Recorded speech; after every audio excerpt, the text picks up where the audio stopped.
به سال داشتی ای فرشته خود، دیلی صاف آرزوهایت مثل نور.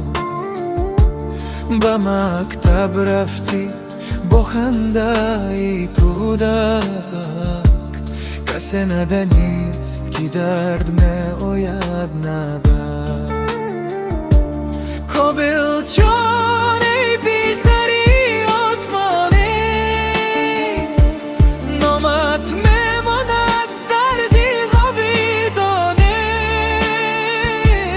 مادر گریه میکند شب تا سحر، دعا میکند برایت ای جگر.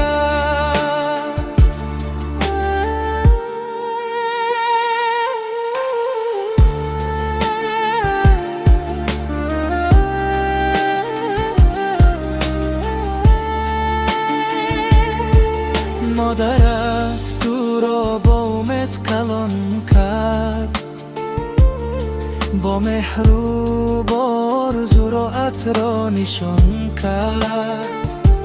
هر قدم هر نفس با نامی تو، امروز دلش پر است درد است و غم و غصه. کابل جان ای گلی ناگشاده، غایت امروز در بهشت آماده. اشکی مادر به زمین میریزد، نام تو را خدا حفظ میکند.